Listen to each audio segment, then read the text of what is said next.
एक बार की बात है, एक छोटे से गांव में एक मजदूर रहता था। वो रोज मिट्टी खोद कर निकालता, अपने गधे पर लाता और उसे बेच दिया करता था।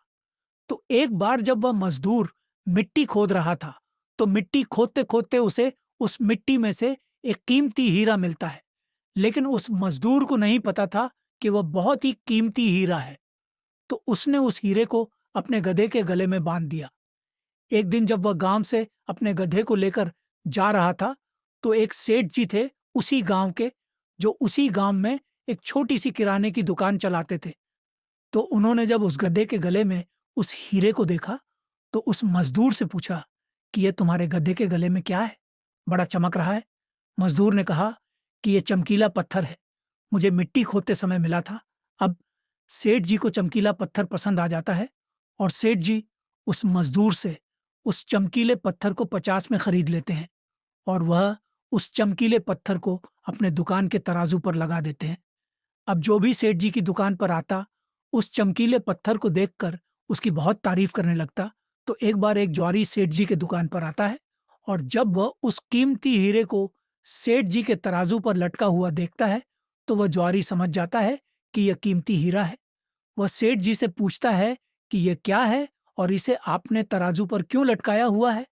सेठ जी उस जौहरी से कहते हैं कि एक चमकीला पत्थर है, मैंने एक मजदूर से 50 में खरीदा था। वह ज्वारी सेठ जी से कहता है कि क्या तुम इस चमकीले पत्थर को मुझे बेचना चाहोगे। सेठ जी उस जौहरी से कहते हैं कि अगर तुम इसे खरीदना चाहते हो तो मुझे दे दो और इसे ले जाओ। अब वो जौहरी जो था, वह बहुत ही कंजूस था।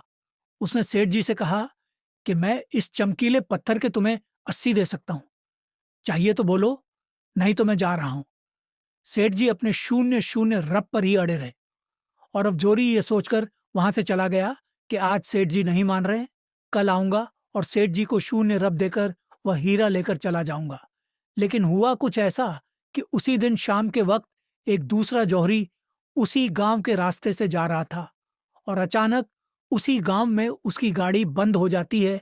जब तक ड्राइवर गाड़ी को रिपेयर कर रहा होता है, वह ज्वारी शेठ जी की दुकान पर कुछ लेने के लिए जाता है, और जब वह उस हीरे को तराजू पर लटका हुआ देखे, तो सेठ जी से उसे खरीदने के बारे में पूछता है। सेठ जी भी उसे वही कहते हैं कि 50 में लिया था, आपको शून्य शून्य में दे दूंगा।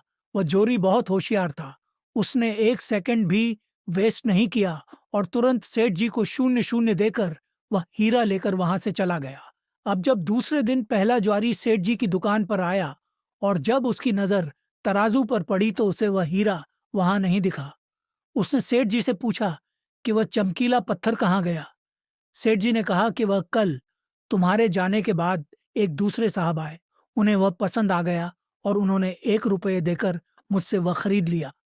अब यह सुनने के बाद उस जोरी को बहुत पछतावा हुआ, और उसे गुस्सा भी आया।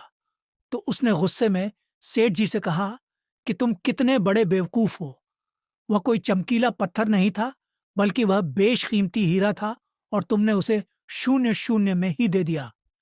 अब यह सुनने के बाद सेठ जी ने उस जौहरी से कहा कि साहब, ऐसा है कि मुझे तो पता नहीं था कि वह बेशकीमती हीरा है, और आपको यह पता होने के बावजूद भी आप कल मुझसे रुपये के लिए झकझक कर रहे थे। तो मुझसे बड़े बेवकूफ तो आप हैं, जिन्होंने रुपये के लिए एक कीमती हीरा खो दिया। दोस्तों, इस कहानी से हमें 3 बहुत बड़ी सीखें मिलती है। पहली ये कि कंजूसी भी वहीं करो जहां पर उसकी जरूरत है। अगर हर जगह कंजूसी करोगे तो अच्छी चीजें भी अपने हाथों से गवा दो। और दूसरी सीख इस कहानी से हमें यह मिलती है कि हाथ में आया हुआ मौका, अपॉर्चुनिटी हमें कभी भी गंवानी नहीं चाहिए। अक्सर करके हम अपने आप को ब्रिलियंट समझकर कई सारे मौके हाथ से गंवा देते हैं। और तीसरी सीख हमें इस कहानी से यह मिलती है कि कभी भी काम को कल पर मत टाल। एक बहुत पुरानी कहावत है कि कल करे सो आज कर, और आज करे सो। अब दोस्तों, सही समय कभी नहीं आता है, अभी जो है वही सही समय है। तो अगर आप इस कहानी को और भी लोगों तक पहुंचाना चाहते हो, तो इस वीडियो को लाइक करो, ताकि सभी लोगों को समझ आ सके। चैनल को सब्सक्राइब करें।